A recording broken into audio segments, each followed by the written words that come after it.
नमोस्तु नमोस्तु नमोस्तु। नमो हरिहंताणं, नमो सिद्धाणं, नमो आयर्याणं, नमो वज्रायाणं, नमो लोये सव्यसाहुणम्। ओकारं बिंदु संयुक्तं नित्यं ध्यायन्ति योगिनः, कामदं मोक्षदं चैव ओंकाराय नमो नमः। अविरल शब्द घनों प्रक्षालित सकल भूतल मल कलंका, मुनिभिरुपासित तीर्था सरस्वती हरतु नो दुरितान्। अज्ञानतिमिरान्धानां ज्ञानाञ्जन शलाकया चक्षुरुन्मिलितं येन तस्मै श्री गुरुवे नमः। श्री परम गुरुवे नमः, परम्पराचार्य गुरुवे नमः। सकल कलुष विध्वंसकं श्रेयसां परिवर्धकं धर्म संबंधकं भव्य जीव मन प्रतिबोधकारकं पुण्य प्रकाशकं पाप प्रणाशकमिदं शास्त्रं श्री संयम प्रकाशनाम ध्येयम्। अस्य मूल ग्रंथ कर्तारे श्री सर्वज्ञ देवास तदुत्तर ग्रंथ कर्तारे श्री गणधर देवापति गणधर देव तेषां वचनानुसारम् आसाद्य आचार्य श्री कुंद कुंदामनाय आचार्य सूर्य सागरेण विरचितं श्रोतारः सावधानतया शृण्वन्तु। मंगलम भगवान वीरो मंगलम गौतमो गणी, मंगलम कुंद कुंदो जैन धर्मोस्तु मंगलम। सर्वमंगल मांगल्यम सर्वकल्याणकारिकम प्रधानम सर्वधर्म जैनम जयतु शासनम, जैनम जयतु शासनम, जैनम जयतु शासनम। संयम प्रकाश नाम का ये ग्रंथ यहाँ विराजमान है। उत्तर प्रदेश की यह जशवंत नगर छोटी सी नगरी और इतना विशाल आयोजन, बहुत सारे लोग यहाँ देव बनकर आए हैं। कुछ मनुष्य भी हैं, जो मनुष्य होंगे उन्हें ऐसा लगता है कि काश हम भी देव बन जाते। जो लोग यहाँ मनुष्य रूप में ही सही लेकिन भक्ति पूर्वक जिनेंद्र देव की आराधना कर रहे हैं, वे निश्चित ही एक दिन देवगति को प्राप्त होंगे। सबको देवगति मिल जाएगी। अच्छा लगता है ना ये सुन करके, क्योंकि ये बातें तो कई बार विद्वानों से सुनी होगी। क्या कर रहे हो, नरक में जाओगे, इतना पाप कर रहे हो, नरक में जाना पड़ेगा, निगोद में जाना पड़ेगा, त्रियंचों के दुख देखो उठाने पड़ेंगे। तो जब ये बातें सुनते हुए बीच में हम ये सुनते हैं कि देवगति में जाने का अवसर मिलेगा तो सब खुश हो जाते हैं। यहाँ जो प्रकरण हमारा चल रहा है पिछले कई दिनों से, उसमें आचार्य देव ये सिद्ध करना चाह रहे हैं, ये समझाना चाह रहे हैं कि आज तक जगत में कितने देवी देवताओं को पूजा। देवों को पूजने से देव पद नहीं मिलता, देवाधिदेव को पूजने से देव पद मिलता है। और सुनो, देवाधिदेव को भी अनंत बार पूजा, लेकिन देवाधिदेव जिसकी आराधना करते हैं उसकी आराधना करने से देवाधिदेव अरहंत का पद मिलता है। आपको कौन सा पद चाहिए? यहाँ तो उन नादान लोगों की चर्चा की जा रही है पिछले कुछ दिन से, और प्रकरण यहाँ सामने ऐसा है कि भैया देव हैं, देवों की भक्ति करो। देव माने अनंत नहीं, देव माने यक्ष, यक्षिणी, व्यंतरवासी, क्षेत्रपाल, पद्मावती। यहाँ भी हैं क्या दादा ऐसे लोग? हैं? थोड़े बहुत होंगे, थोड़े बहुत तो हैं, ज़्यादा हैं। तो यहाँ तो उनका निषेध कर रहे हैं, उनकी पूजन का निषेध कर रहे हैं, उनकी भक्ति का निषेध कर रहे हैं, और उनकी दयनीय दशा का चित्रण पिछले कई दिनों में किया। और आज तो इतने इस लेवल पर आ गए हैं यहाँ आचार्य देव, ये कहना चाहते हैं कि देव को तुम पूजो या देव तुम्हें पूजे। नक्की तो करो पहले, कौन किसकी पूजन करे। अरे इतने प्रमाण प्रस्तुत किए हैं, इतने प्रमाण प्रस्तुत किए हैं। आपके इस एरिया में तो कार्यस्थली रही है किसकी? आचार्य सूर्य सागर जी महाराज साहब की। क्या लगभग 70 वर्ष पहले इनका देवलोक गमन हुआ, जिनका ये ग्रंथ यहाँ सामने विराजमान है। सारी बातें प्रमाण पूर्वक कहते हैं। जो लोग ये कहते हैं कि भाई ये तो जैनियों के देवी देवता हैं, इनको मानने में क्या दिक्कत है, इनको पूजने में क्या दिक्कत है, बहुत दृढ़ता से उन सब बातों का निषेध करते रहे। और कल अंतिम चरणों में जो हमने बात कही थी, उसमें यहाँ आकर के बात कह दी कि भाई सुनो, ये जो व्यंतर देव है ना, इनका तो समव शरण में भी कोई वैल्यू नहीं है।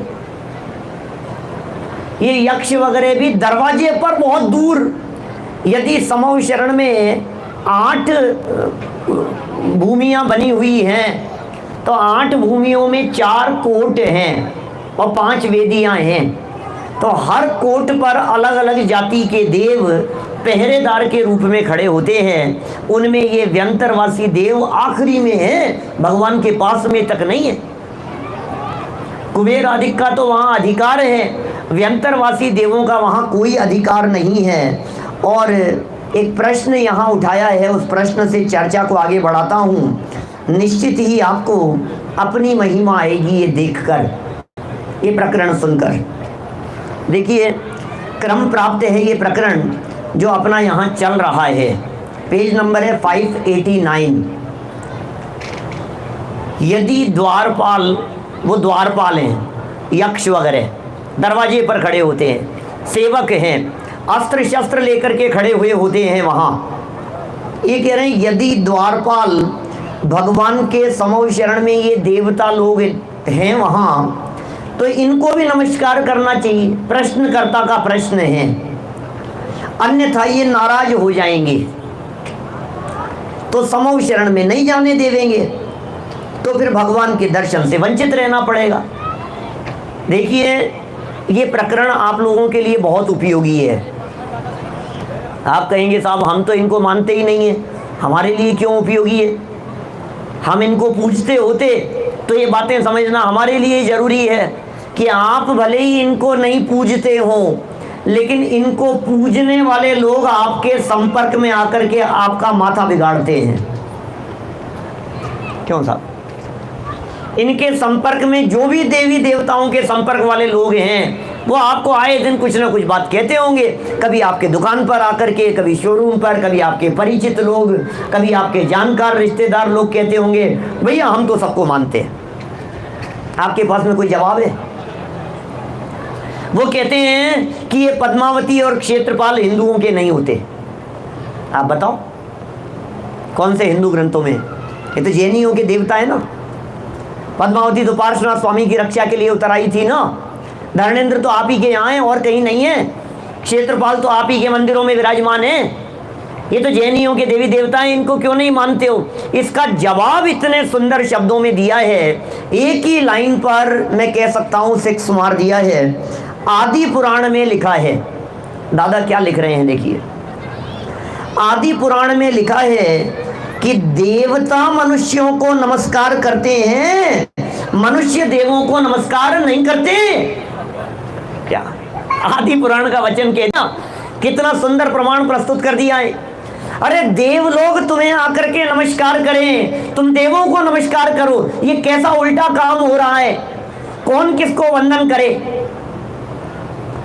घर के बड़े बुजुर्ग, क्या कभी ऐसा होता है कि वो छोटे बच्चों को, आए हुए मेहमानों के साथ में जो छोटे बच्चे आए हैं, 4 साल के 5 साल के बच्चे, उनके पैर छूते हैं कभी?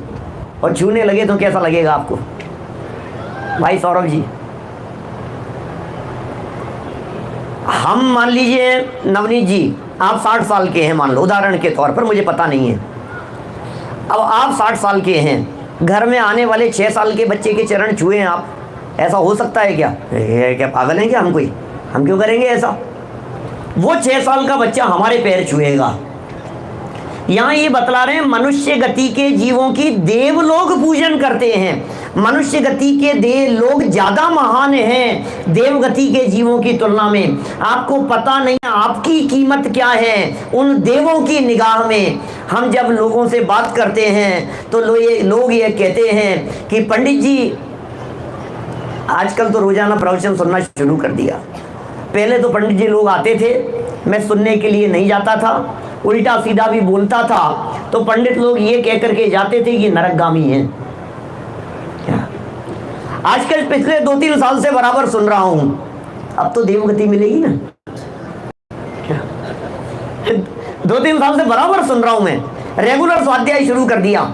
अब तो विधान में भी बैठा हूं, यहां पर इंद्रध्वज विधान का भी मैं लाभ ले रहा हूं। बराबर 8 दिन दुकान बंद कर दी है मैंने, स्वाध्याय के प्रति रुचि हो गई है। अब तो देवगति मिल जाएगी ना अनुपम जी।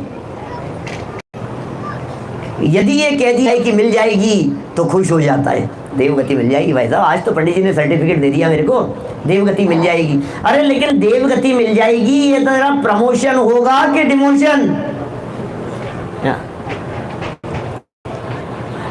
मुख्यमंत्री को प्रधानमंत्री बनने की इच्छा हो तब तो समझ में आती है, और प्रधानमंत्री ये कहे कि नहीं नहीं बहुत काम रहता है, एक काम करो मैं तो मुख्यमंत्री ही बन जाऊं, वही ठीक है। ऐसा कोई सोचता है? ये मनुष्य गति का जीव होकर के देवगति की कल्पना करता है। आपको पता है वहां देवगति में हालत क्या है? देवों को पूजते हो या नहीं पूजते हो, देवों की भक्ति आराधना करते हो या नहीं करते हो यहाँ बैठे हुए लोग, लेकिन देवगति में जाने की कामना तो जरूर करते हैं। किस किस को जाना है देवगति में? थोड़ा देर से पूछा मैंने, जल्दी पूछता तो शायद फटाफट हाथ खड़े हो जाते। किस किस को चलना है देवगति में? किसी को भी नहीं जाना? सोच लो, आगे क्या कहने वाला हूं मैं पता नहीं है आपको। किस किस को चलना है? शिवकांत जी साहब, देवगति में नहीं, देवगति में नहीं जाना बाबू जी। सब मना कर रहे हैं, नहीं जाना है, नहीं जाना है, नहीं जाना है। तो कहाँ जाना है? जीवन तो पूरा होगा, ये तो नक्की है।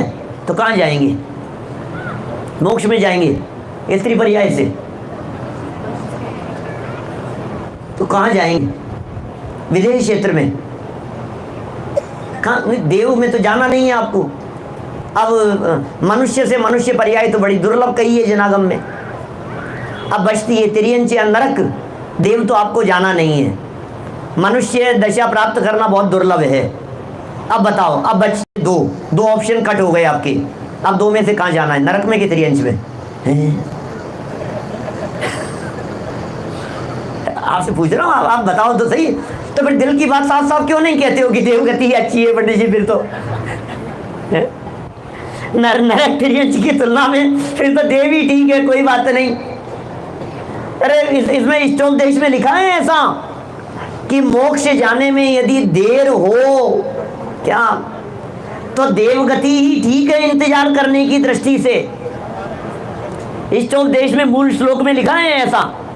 राहगीर को यदि इस भयंकर गर्मी के समय में दोपहर में 12-1 बजे की धूप में किसी का इंतजार करने के लिए खड़ा होना हो तो बोलो छाया में खड़े होना कि धूप में खड़े होना?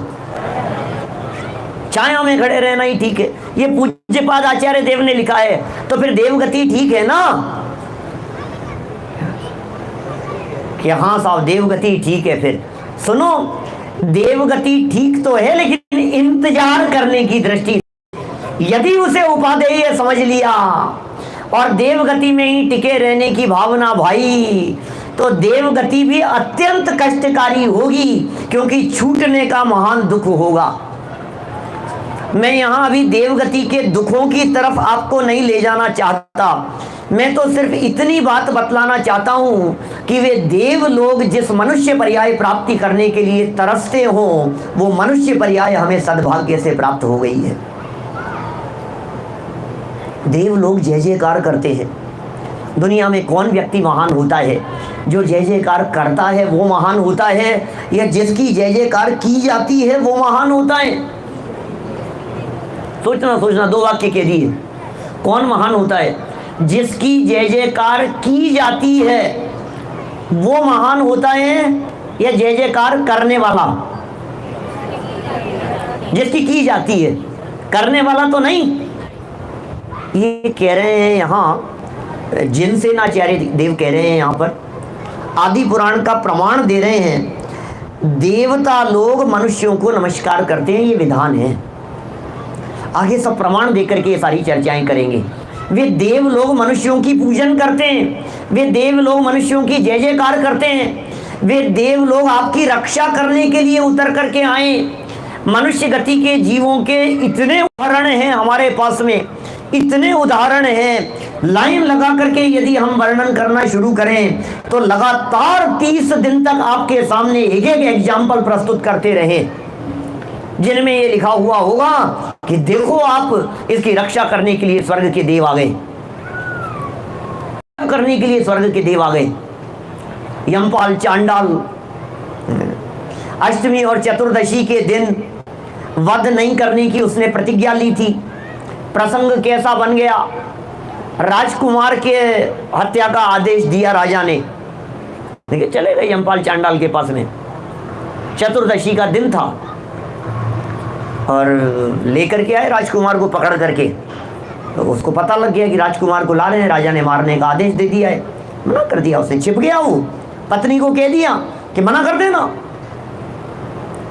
उसको मना कर देना कि वो तो बाहर गए हैं, बाहर गांव गए हुए हैं, आज चतुर्दशी का दिन है, आज मैं किसी का वध नहीं करता, आज किसी को फांसी पर नहीं चढ़ाता मैं।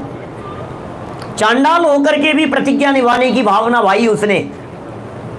देखो अब रोज तो करता था, आज मना कर दिया, पत्नी को कह दिया और अंदर घर में जाकर के छिप गया। पत्नियां तो पत्नियां ही होती है क्या। यमपाल चांडाल की जो पत्नी थी वो क्या, अरे ठीक है, जैसे ही राजकुमार को पकड़ करके लाए तो कहा कि भाई तो इसको फांसी पे चढ़ाना है। बोले वो तो बाहर गांव गए हुए हैं। नहीं, और क्या किस्मत खराब है उसकी, आज तो राजकुमार को फांसी पे चढ़ाना था, इसके सारे जेवर गहने सब कुछ, कितना धन सोना चांदी सब कुछ मिलता। क्या बोली वो, बोली कुछ नहीं। अंदर है, अंदर जाने का इशारा कर दिया, बोली कुछ नहीं। और सिपाही अंदर चले गए और उसे पकड़ करके ले आए। उसने मना कर दिया कि नहीं, आज तो नहीं चढ़ाऊंगा फांसी पर। प्रतिज्ञा है मेरी, प्रतिज्ञा निभाई भाई साहब उसने, दृढ़ता से प्रतिज्ञा निभाई कि आज मैं फांसी पर नहीं चढ़ाऊंगा।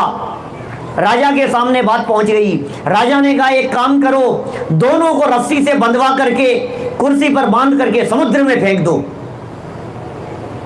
खा जाएंगे इसको मगरमच्छ वगैरह सब, मार दो इसको भी, जान से मार दो। अब बांध करके उसे समुद्र में फेंक दिया गया।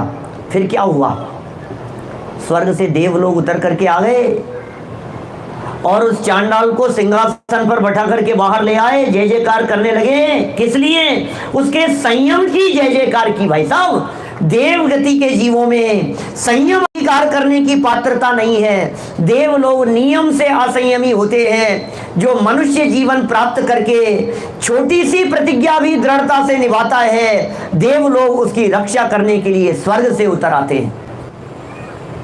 कौन महान है।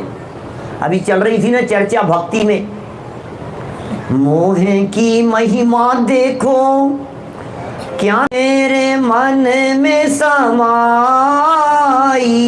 तुझे अपनी ही महिमा ने आई, तुझे अपनी ही महिमा ने आई। आपको आती है आपकी महिमा? आपको मालूम है आप हो कौन? आपको मालूम है आप कितनी बड़ी हस्ती हैं? मैं इस मनुष्य देह के गीत गाने की बात कर रहा हूं। अभी इस देह देवालय में विराजमान चैतन्य की बात करूं।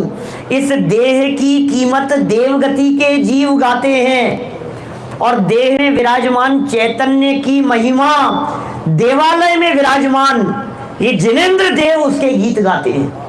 क्या ये दोनों की कीमत है? इस देह की भी कीमत है जो मनुष्य देह प्राप्त हो गई है, और उस मनुष्य देह के भीतर बैठा हुआ जो एक चैतन्य देव है, अंदर भी देव है भाई साहब। दो देव हो गए, एक देवगति के देव और वो देवगति के देव जिसकी कीमत कर रहे हैं वो मनुष्य देह और मनुष्य देह के भीतर बैठा हुआ एक देव जिसका नाम है चैतन्य देव।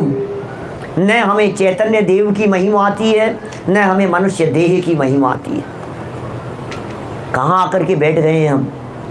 कितने पुण्य किए होंगे पूर्व जन्मों में, कितने जन्मों का पुण्य संचित हुआ होगा कि ये मनुष्य देह और ये उत्तम अवस्था प्राप्त हो गई है।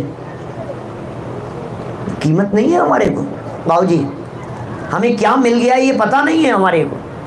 हमें ये बहुमूल्य रत्नों की मतलब वो तो चिंतामणि जैसी तो 2 इंद्रिय पर्याय कही है, वो 2 इंद्रिय पर्याय इतनी कीमती थी चिंतामणि जैसी। ये मनुष्य देह, उत्तम कुल, जैन कुल की प्राप्ति, जिनवाणी सुनने का अवसर, वीतरागी तत्व ज्ञान की प्राप्ति, और ये अवसर मिलने के साथ साथ में हमारी रुचि होना, ये कितनी बड़ी चीज है। आपके यहाँ यशवंत नगर में कितने परिवार हैं जैन परिवार? क्या सुनने की रुचि भी तो चाहिए। कितने लोग हैं हिंदुस्तान में, जैनियों की कमी नहीं है, लेकिन कितने लोग सुनते हैं? कितने लोगों को सुनने की रुचि है? कितने लोगों को आत्मा पसंद आता है?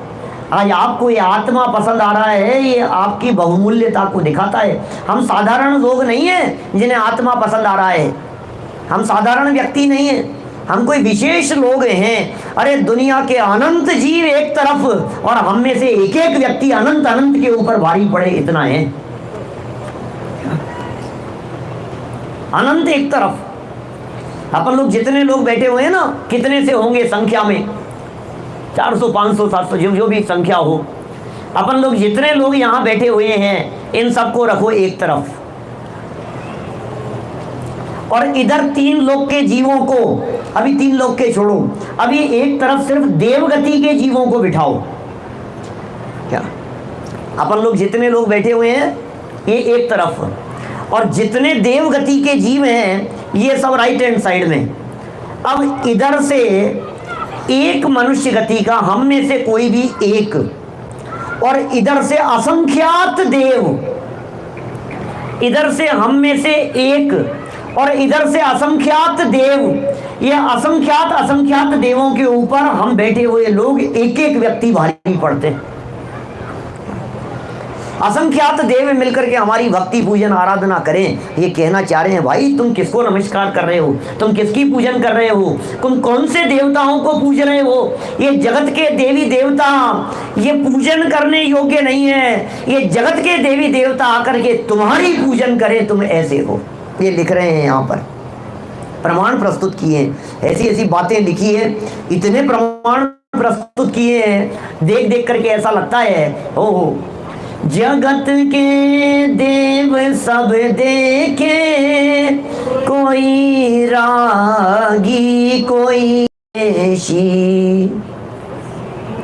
अपनी तरफ से लाइन बनाओ, कहाँ भर माता था ऐसे, समझ कुछ आता नहीं था वो। कहाँ कहाँ कौन कौन से देवी देवताओं के पास में चला जाता था, कहाँ कहाँ जाकर के माथा टेके आता था, रागी द्वेषी देवताओं के पास में, जो जिनके पांव खुद के कब्र में लटके हैं, जिनके खुद के जीने मरने का ठिकाना नहीं है, जो खुद इस जन्म मरण के चक्कर में उलझे फंसे हैं, मैं उनसे अपने जीवन की उम्मीद लेकर के उनके चरणों में जाकर के माथा टेकता था। क्या क्या अनर्थ नहीं किए हैं हमने अतीत में, हमने कैसे कैसे पाप नहीं किए।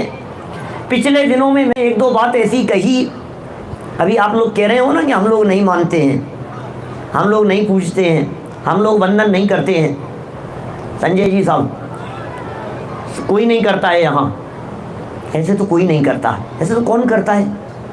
लेकिन जब माथे पर किसी तरह का कोई संकट आ जाता है, क्या, और इतना भारी संकट आता है कि जिसे निपटाने में कोई समर्थ नहीं होता, फिर कोई आकर के आपको उपाय बतलाता है कि ये उपाय है, फिर क्या करता है? मरता क्या नहीं करता, अपना क्या बिगड़ता है, अपना क्या जा रहा है, हैं? तेरा क्या बिगड़ता है, मेरी बिगड़ी सुधरती है, हैं? इसको फिर दिखने लग जाते हैं, फिर लगता है ठीक है यार, अपना क्या फर्क पड़ रहा है यार, अपन कौन सा मान रहे हैं, ठीक है कोई बात नहीं, अभी अनुष्ठान करा ले तो करा लेने दो इनको, अब ऐसा हो जाए तो हो जाने दो, इससे अपने क्या फर्क पड़ गया है, अब ठीक है, अब अपन अभी ऐसी परिस्थिति बन गई है, अब अपन कौन सा ये काम निकल जाए, अपना हो जाए तो हो जाए। वो आकर के बता रहे हैं, उन्होंने बताया है कि वो उनकी मान्यता से ऐसा हो जाता है। अरे दरगाह पर चादर चढ़ाने को तैयार हो जाता है, क्या बात कर रहे हो आप? मैं सही कह रहा हूँ, मैं आप लोगों के दिल में झांक करके कह रहा हूँ, अभी अभी आप लोग मना कर देंगे इस चीज के लिए, क्योंकि अभी आया नहीं है ना संकट। जिसके माथे पर आता है ना संकट, मैंने अनेक साधर्मियों को देखा है, जीवन भर दृढ़ता की बातें करने वाले लोग, जब कोई ऐसी ऊपरी बाधा आ गई, व्यंतर बाधा आ गई, देवी देवताओं की बाधा आ गई, वे सब क्या करें साहब, क्या करें, तो किसी के यहाँ भी जाने को तैयार हो जाते हैं। अब क्या हैं, यहाँ भी है, सब जगह होंगे। जशवंत नगर में क्या मनुष्य गति के जीव नहीं है क्या? यहाँ भी है तो मनुष्य ही, मनुष्य तो सब जगह ऐसे ही होते हैं।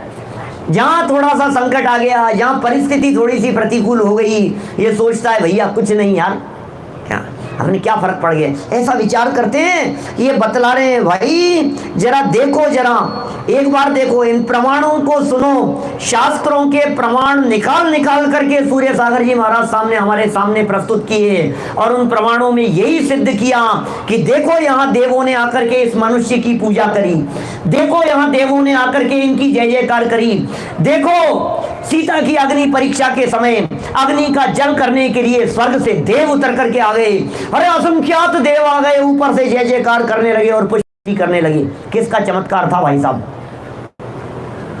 क्यों आ गए ये सब करने के लिए? ऐसे प्रमाण बताने वाले हैं आगे चल करके।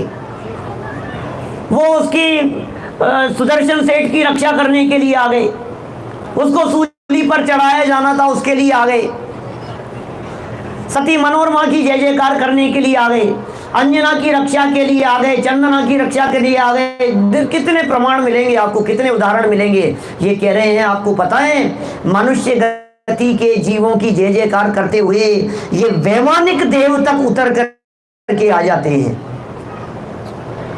हम व्यंतरवासी देवों की क्या बात करें, वैमानिक देव भी उतर करके आ जाते हैं। जरा देखिए यहाँ लिखते हैं, प्रमाण प्रस्तुत किया है आदि पुराण का। ज्ञात्वा तदा स्वचिन्नेन सर्वेप्यगु सुरेश्वरः पुरीं प्रदक्षिणीकृत्य तद्गुरुं चैव वन्दिरे।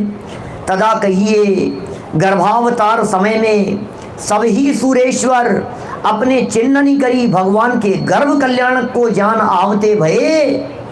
भगवान के गर्भ कल्याणक का प्रसंग देख करके देव लोग अपने स्थान को छोड़ करके आ गए, और पुरी ने प्रदक्षिणा दे भगवान के मात पिता जे हैं तिन्हें वंदते भये। ओहो, स्वर्ग से देव लोग उतर करके आ गए गर्भ कल्याणक की जान करके, नगर की प्रदक्षिणा देते भये। नगर की 3 प्रदक्षिणा, आप कल्पना कीजिए, जिस नगर में किसी मनुष्य गति के जीव ने आत्म कल्याण के लिए कदम बढ़ाए हो, वो नगर शुभ स्थान हो जाता है, वो नगर पूजनीय हो जाता है भाई साहब। यहाँ तो इंद्र लोग आए ही हैं पूजा करने के लिए, नहीं आए क्या? अरे इंद्र ध्वज विधान में इंद्र नहीं आएंगे तो कौन आएगा क्या? यहाँ तो इंद्र लोग आए ही हैं, लेकिन जिस जगह पर आराधक लोग, साधक लोग साधना करते हैं, आत्म स्वभाव का अवलंबन लेते हैं, उस शुभ स्थान पर देव लोग उनकी जय जयकार करने के लिए उतर आते हैं। नगरी की प्रदक्षिणा दे रहे हैं। सोचिए, नगरी की प्रदक्षिणा, नगरी भी कोई प्रदक्षिणा के योग्य है क्या? नगरी में तो पापी लोग भी होंगे, हिंसा, झूठ, चोरी, कुशील, परिग्रह, 5 तरह के पाप जहां होते हों, वही तो नगर है। जहां 5 पाप छिप करके होते हों वो नगर है, और जहां 5 पाप खुले में होते हों वो जंगल है। क्या 5 पाप होते हैं नगरियों में, और उस नगरी की प्रदक्षिणा दे रहे हैं कि नहीं भाई, इस नगरी में 3 लोक के तारणहार जीव जन्म लेने वाले हैं, ये नगरी भी धन्य हो गई। अभी देखो देवों की ये बाल तीर्थंकर की जय जयकार नहीं, ये कह रहे हैं आने के बाद में माता पिता को वंदते भये। माता पिता को वंदन कर रहे हैं, पुरी की प्रदक्षिणा करके। पुरी क्या चीज है? नगरी की बात है। अयोध्यापुरी, अवधपुरी। आप जानते हैं अयोध्या का दूसरा नाम अवध क्यों है? अयोध्या को अवधपुरी क्यों कहते हैं? एक बहुत सुंदर प्रयोग किया भी दादा ने भरत के अंतर्द्वंद में, सुना होगा। सुना क्या? भरत चक्रवर्ती 6 खंड को जीतकर जब वापस आए इस अयोध्या में, भरत चक्रवर्ती 6 खंड को जीत लिया, 32,000 मुकुटबद्ध राजाओं को अधीन करके जब लौट करके आए अपनी नगरी में अयोध्या में, तो देवों ने उस नगरी को, उस अयोध्या नगरी को अवधपुरी कह करके पुकारा। और उसका हेतु ये दिया कि यहाँ मौजूद चक्रवर्ती 32,000 राजाओं पर विजय प्राप्त करके आए, लेकिन एक का भी वध नहीं हुआ, इसलिए ये नगरी अवध पने को सार्थक करती है। क्या 32,000 राजा, 6 खंड की विभूति, इतने वैभव को जीतने पर एक खून की बूंद कहीं नहीं निकली, किसी का वध नहीं हुआ, इसीलिए तो अवध है इसका नाम। ये अवधपुरी, उस अवधपुरी की भी कीमत है। देखिए और क्या क्या कहते हैं। ततस्तौ जगताम पूज्यो पूजयामास वासवे विचित्रैर्भूषणैर्सृग्भिः रंशुकैश्च महार्घकैः। तदनंतर जगत पूज्य ऐसे भगवान के माता पिता जे हैं, तिन्हें सौधर्म इंद्र विचित्र आभूषण करी, मालानी करी, वस्त्रनी करी, महान अर्घ करी, पूजतो भयो। ओह, माता पिता की पूजन हो रही है। स्वर्ग से देव आकर के माता पिता को वस्त्र दे रहे हैं, आभूषण दे रहे हैं, गहने प्रदान कर रहे हैं, अर्घ समर्पित कर रहे हैं, मालाएं पहना रहे हैं, मुकुट धारण करा रहे हैं, उनके चरणों में पड़ रहे हैं। ओह, ये देव लोग आकर के, किसकी भाई साहब? ये माता पिता की। ये माता पिता हैं कौन? मनुष्य गति के हैं। भगवान बनने की गारंटी नहीं है अभी इनकी इस भाव में। माता तो नियम से इस भाव में मोक्ष नहीं जाएगी, पिता कदाचित जाएं तो चले जाएं उस भाव से मोक्ष, उनका भी नियम नहीं है। मोक्ष जाएं तो चले जाएं, आगामी भाव में जाएंगे कभी, तो आगामी भाव में तो हम लोग भी जाएंगे, अगले भाव में तो हम लोग भी मोक्ष जाएंगे। तो जैसे वो माता पिता, वैसे हम लोग। देव आकर के जय जयकार कर रहे हैं। और सुनो, अब ये प्रश्न उठाया बीच में कि भगवान के माता पिता नमस्कार नहीं करते उनको, देव लोगों ने माता पिता को नमस्कार किया, सो तो ठीक है, लेकिन और लोग तो नमस्कार करते होंगे देवों को। जैसे उनके ही कुटुंबी लोग हैं, अन्य मनुष्य हैं, अन्य नगर के लोग हैं, वो उनको नमस्कार नहीं करते होंगे। देखिए, आप लोग बहुत दृढ़ हैं, मैं मानता हूं अपनी मान्यता और श्रद्धा में, लेकिन एक बार अपनी कल्पना में आंख बंद करके सोचो, यहाँ इस जगह पर अभी बीच में, अभी चलते हुए इंद्रध्वज विधान के अवसर पर कोई देव अपनी दिव्य शक्ति वाला हाथ में चक्र लेकर, मुकुटधारी और बहुत तेज वाला सामने आ जाए, तो सब लोग क्या करेंगे? हाँ, सोचना एक बार गंभीरता से क्या कह रहा हूं मैं।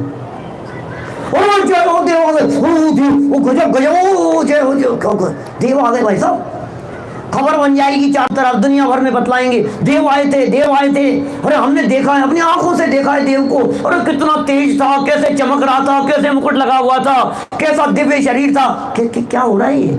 अभी तो आप कह रहे थे देव लोगों की कोई महिमा नहीं है हमारे दिमाग में, ये क्या हुआ? दिल पर हाथ रख करके सोचना, सच्ची बात कह रहा हूं मैं। दूसरे जगहों पर मंदिरों में सिर्फ छत्र वत्र घूमने लग जाते हैं कहीं इधर उधर, तो लोग उसको अतिशय क्षेत्र बना देते हैं, और यहाँ कोई भी अंतरवासी देव आकर के सामने खड़ा हो जाए अपना दिव्य रूप बना करके, और यहाँ आकर के हाथ में चंवर लेकर के ऐसे ढूंढने लग जावे, और फिर ये कहे अनुपम जी बहुत सुंदर आयोजन किया है, मैं देवगति से देव आपके यहाँ इस आयोजन में शामिल होने के लिए आया हूँ। कितना अच्छा लगेगा, मजा आ जाएगा ना। बोलो ऐसा हो जाए तो। रोज आ रहे हैं, आपको पता नहीं है, क्या संजय जी, क्या मेरे को पता ही नहीं है किसी को, आपको तो दिखे होंगे कई बार। अब आप हंस रहे हो, हमें दिखते रहते हैं, सच में आप मजाक समझ रहे हो? मुझे कई बार दिखते हैं इसलिए मैं कह रहा हूँ, आपको भी दिखते हैं, कई बार दिखते होंगे, पता लग जाता है इस समय। बताते नहीं है भाई साहब, चक्कर है थोड़ा सा। यही चक्कर है। अभी यदि हम बताने लग जाएं इस तरह की बातें तो फिर क्या होगा, लोगों को तो यही चाहिए और क्या है। क्या दादा आपको भी दिख जाते होंगे भी? अकेले में मत पूछना। क्या हमारे चित्त में उन देवगति के जीवों की, हमारे चित्त में उनके वैभव की, हमारे चित्त में उनकी रिद्धियों की, उनकी शक्तियों की महिमा कूट कूट कर भरी हुई है। आप कितना भी कह दो कि हमारे हृदय में हमें देव नहीं बनना, हमें देव नहीं बनना, देव तो नहीं बनना, हमारे को चक्रवर्ती बनना है कि नहीं बनना है, नारायण प्रति नारायण बनना है कि नहीं बनना है, क्या सब मना करेंगे। यहाँ बैठ करके प्रवचन सभा में किसी से पूछो, बोलो आपको, बोलो शिवकांत साहब, आपको यहाँ का वो प्रदेश अध्यक्ष बनना है कि नहीं बनना है?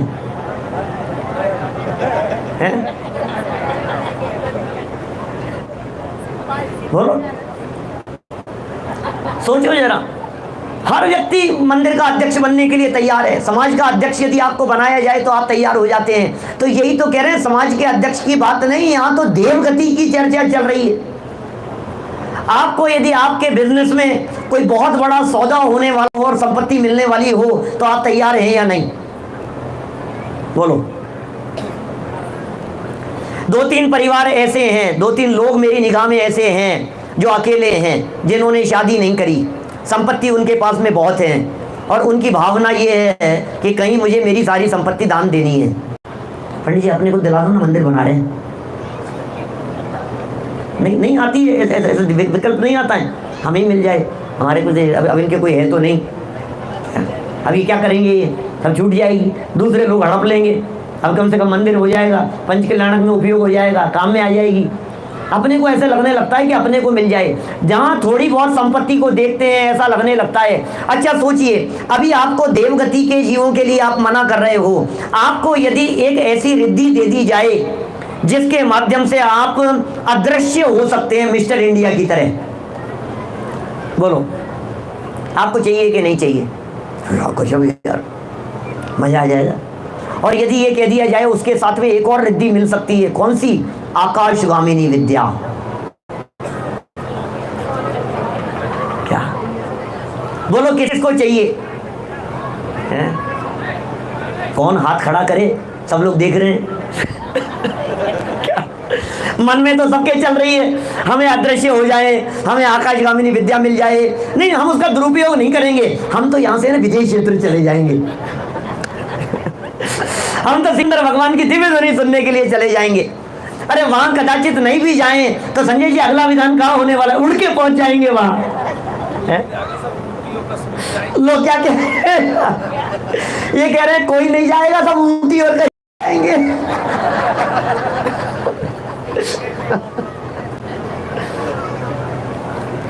अभी एक्चुअल में यदि आप मना कर रहे हैं तो इसका मतलब ये है कि आपको भरोसा नहीं है। यदि सच में ऐसी कोई रिद्धि मिलने की संभावना दिखे तो हर व्यक्ति उस रिद्धि को लेने के लिए तैयार है। सच में यदि ऐसी कोई शक्ति दिखती हो तो। इसी तरह से अभी मैंने जब देवगति की बात की तो आपने सबने मना कर दिया, लेकिन सच बात तो ये है, ये 2 रिद्धियां नहीं, अकेली आकाशगामिनी रिद्धि नहीं, अकेली अरूप होने की, अदृश्य होने की रिद्धि नहीं, अनेक रूप बनाने की और न मालूम कितनी सैकड़ों रिद्धियां और विद्याएं जिन देवों के पास में होती है। बोलो देवगति चाहिए कि नहीं चाहिए? ये सारी विद्याएं, ये सब पंच कल्याणक में हमारे संजय जी सुनाते हैं, इन्हीं का लिखा हुआ भजन है। देवों और मानवों में चर्चाएं चल पड़ी, पालकी उठाने का हमें अधिकार है। सुना क्या आप लोगों ने कभी? पालकी उठाने का हमें अधिकार, यही है ना लाइन है। पालकी उठाने, देवों और मानवों की चर्चा, ये तरस रहे हैं हमारी सारी रिद्धियां ले लो, हमारा सारा वैभव ले लो, हमारी देव पर्याय ले लो, सब कुछ ले लो, आप क्षण मात्र के लिए मनुष्य पर्याय दे दो हमारे को। वो तरस रहे हैं वो देव लोग, वो तड़पड़ाते हैं, उनको मनुष्य पर्याय कितनी कीमती है ये हमारे समझ में नहीं आती है। और यदि मैं सुबह की स्टाइल में बात करूं तो अमृत चंद्राचार्य देव ये कहते हैं, इतनी देर तक समझाए जाने पर तो मुझे लगता है अब तो समझ में आई गई होगी, अब तो समझ में आई गई है ना। अरे सब मनुष्य पर्याय, हाँ हाँ हाँ मनुष्य पर्याय, हाँ मनुष्य पर्याय। और फिर मर रहे थे और मरते मरते कहाँ जाना है, हे भगवान बस देवगति मिल जाए, हे भगवान बस ये सब छूट रहा है, देवगति की प्राप्ति हो जाए हमारे को, देव देव दिखाई देने लगता है। हमें मनुष्य पर्याय की कीमत करनी पड़ेगी और सच में आपको आपकी मनुष्य पर्याय की कीमत नहीं है। मैं इस बात को प्रूव कर सकता हूं, मैं इस बात को सिद्ध कर सकता हूं। इस मनुष्य पर्याय के दुर्लभ क्षणों को आप जिस तरह से बर्बाद करते हैं उससे पता लगता है कि आपको इस मनुष्य दशा की कद्र नहीं है। जब आप घर में टीवी के सामने चैनल घुमाते हुए घंटों बर्बाद कर देते हैं, जब आप दुकान पर खरीदारी करते समय सिर्फ 100, 200, 500 रुपए कम कराने के चक्कर में 15 मिनट तक दुकानदार से बार्गेनिंग करते हुए बहस कर सकते हैं क्या? सब्जी वाले से सब्जी खरीदते समय 10-5 रुपए के लिए आप 10 मिनट खराब कर सकते हैं और वो तैयार नहीं हो तो छांटी हुई सब्जी को भी छोड़ करके अगली दुकान पर बढ़ जाते हैं। आपको कीमत है 10 रुपए के चक्कर में आपने मनुष्य जीवन के 10 मिनट बर्बाद कर दिए, आपको मालूम है? आपको कीमत है इस मनुष्य जीवन की। आप सोच रहे हैं आपके मनुष्य जीवन के क्षण कहाँ जा रहे हैं? नहीं करते हैं हम विचार। घर में वाद विवाद में, झगड़े में, लड़ाई झगड़ों में, पैसे के चक्कर में, तू मैं करने में, जिरे बहस करने में, न मालूम कहाँ कहाँ हम इस मनुष्य जीवन के अवस्थाओं को बर्बाद कर रहे हैं। अभी यहाँ से प्रवचन खत्म होगा, प्रवचन संपन्न होगा और बाहर खड़े होकर के बस ऐसे ऐसे हाथ बांध करके चालू हो जाएंगे अपनी बातें करने के लिए, और कब रात को 11-12 बज जाएंगे पता ही नहीं लगेगा। और धरी रह गई, पंडित जी ने प्रवचन में जो कहा तो हाँ हाँ ठीक है, अच्छी बात है ना, तो ठीक है, हमेशा ही सुनते हैं, कोई नई बात थोड़ी ना। हर अष्टानिका में सुनते हैं, हर 10 लक्षण में सुनते हैं, हर शिविर में सुनते हैं, पंडित जी आते रहते हैं और वही बात सुना करके चले जाते हैं। हम भी सुन करके पक गए हैं क्या? और अब तो हमने इतना सुन लिया है कि हमें पता होता है कि यदि संजय जी ने ये कहा है कि सरसों के खेत में, तो हमें पता है अगला शब्द क्या आने वाला है। अब तो हमें पता है कि संजीव जी यदि ये उदाहरण सुना रहे हैं तो अगली बार ये क्या वाक्य बोलने वाले हैं। इतना सुन लिया है अब तो हमने, भैया कर्णेंद्री का विषय बनाए हैं, अंदर ये बात नहीं उतरी है। ये देव लोगों की बात कह रहे हैं यहाँ। देखिए, प्रश्नकर्ता ने प्रश्न किया कि चलो ठीक है, हमने मान लिया कि देव लोग आकर के मनुष्यों की जय जयकार कर रहे थे, हमने मान लिया। हमने ये भी मान लिया कि देव लोग उतर करके आए, बाल तीर्थंकर की जय जयकार की, चलो तीर्थंकर होने वाले थे। हमने ये भी मान लिया कि उनके माता पिता के चरणों में झुक गए, चलो माता पिता भी कोई बात नहीं। लेकिन दूसरे मनुष्य गति के जीव, नगरवासी, दूसरे लोग तो देवों की जय जयकार करते होंगे, उनको वंदन करते होंगे। तो ये लिख रहे हैं, अरे भाई तुम्हें पता है 5 ही कल्याणकों में सौधर्म इंद्र आदि के आने का वर्णन तो शास्त्रों में मिलता है। 5 कल्याणकों के प्रसंग पर सौधर्म इंद्र उतर करके आए, अकेला नहीं आता। ये तो सौधर्म इंद्र तो नाम है एक का, असंख्यात देव उतर करके आते हैं। किंतु मनुष्यों के देवों को नमस्कार करना कहीं नहीं लिखा है। शास्त्र प्रमाण देकर के बात कर रहे हैं, आदि पुराण की बात कर रहे हैं, श्लोक लिख रहे हैं यहाँ पर। शास्त्रों में कहीं नहीं लिखा है कि इस मनुष्य ने देव की जय जयकार की हो, देव को वंदन करना कहीं नहीं लिखा है। समौ शरण में जब भरत चक्रवर्ती गए, जब भरत चक्रवर्ती समौ शरण में पहुंचे, तब वे धर्म चक्र एवं ध्वजादिक का पूजन करते हुए स्वयंभू के पास जाकर नमस्कार किया उन्होंने। स्वयंभू माने तीर्थंकर, तीर्थंकरों के पास जाकर के उन्होंने वंदन किया।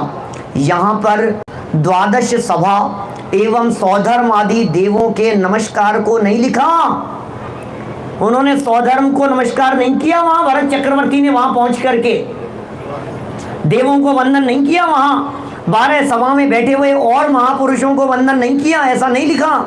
जब तक भगवान ने दीक्षा ग्रहण नहीं की उससे पहले सौधर्म इंद्र नित्य प्रति भोग सामग्री लेकर भगवान के पिता के घर पर आता था, रोजाना चक्कर लगाता था। ये सारी बातें जानते होंगे आप लोग। बाल तीर्थंकर के लिए भोजन स्वर्ग से आ रहा है, बाल तीर्थंकर के लिए कपड़े स्वर्ग से आ रहे हैं, गहने स्वर्ग से आ रहे हैं, खेलने के लिए देवगति के लोग वहाँ उनके आसपास में घूमते हैं। वहाँ पर भी देवों को मनुष्यों द्वारा वंदन करना नहीं लिखा मिलता है। पुर, नगर, ग्राम, देश आदि का विभाग तो पाया जाता है, किंतु मनुष्य देवों को नमस्कार करते हैं यह विधान नहीं पाया जाता।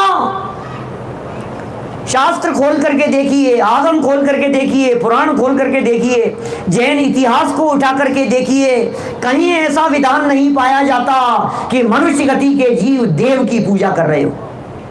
क्या हो गया है मुझे समझ में नहीं आता है। पूरे देश में ऐसा लगता है कभी कभी तो कुएं में भांग पड़ी है, क्या करें।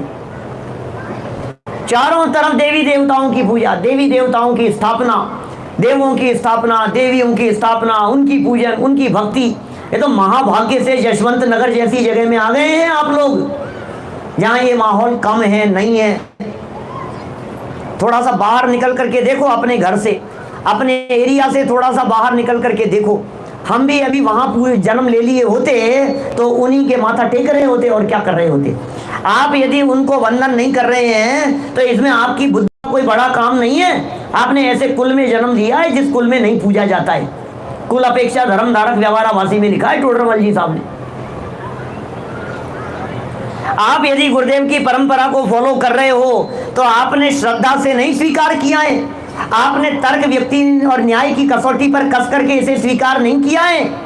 आपने इसलिए स्वीकार किया है कि आपके पिताजी मानते थे, आपने इसलिए स्वीकार किया है कि आपके दादाजी मानते थे, आपने इसलिए स्वीकार किया है कि हमारे परिवार के सब लोग इस विधान में सम्मिलित हुए हैं, अपन भी हो जाएं।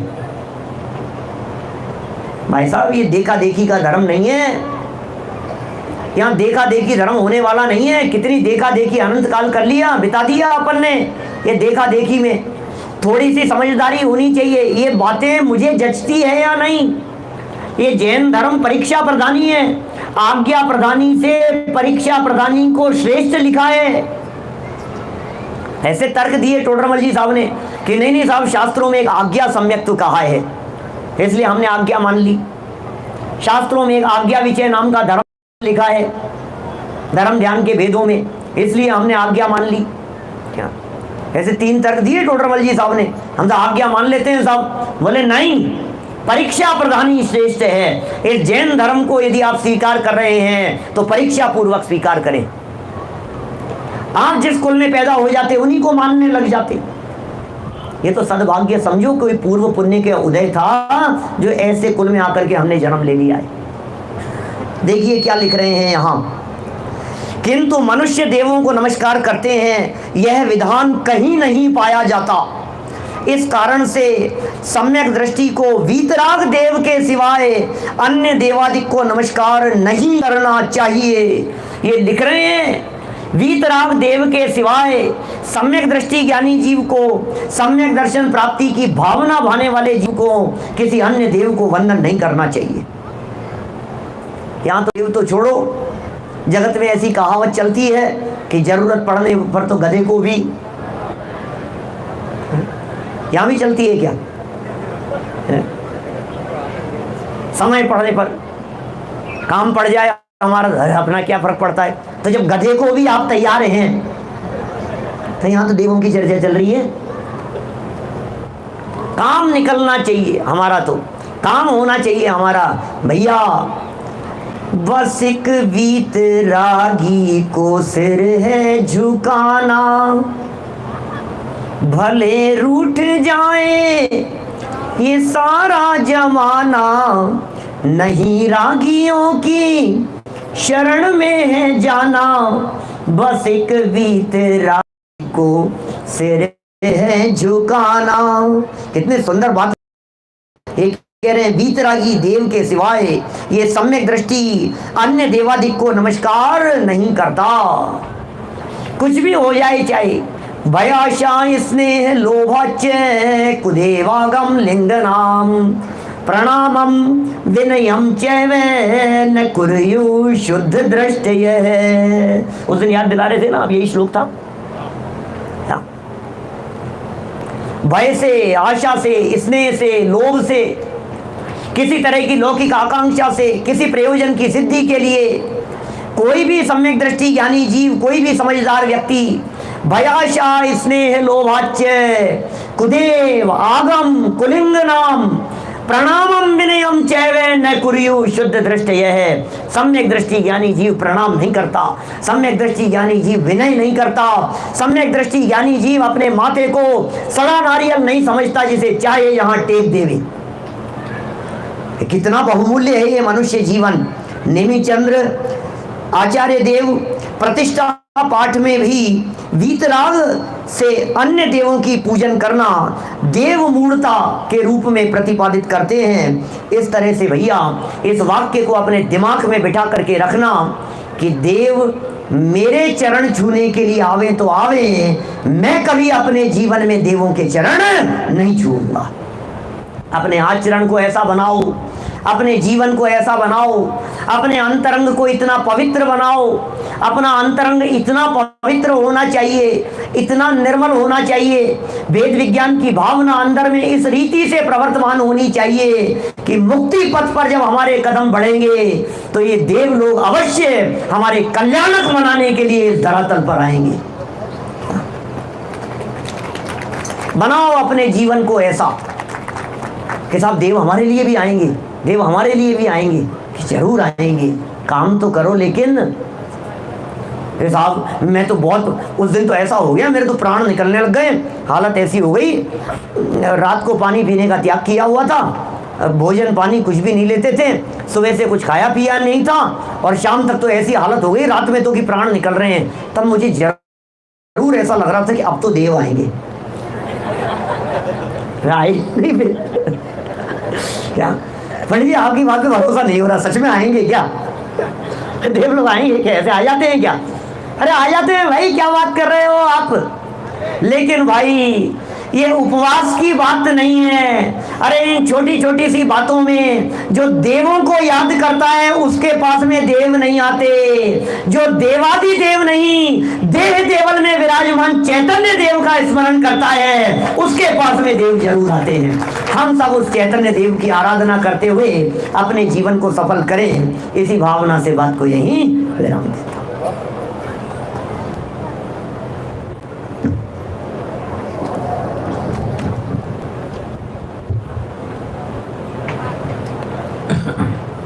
बहुत ही अद्भुत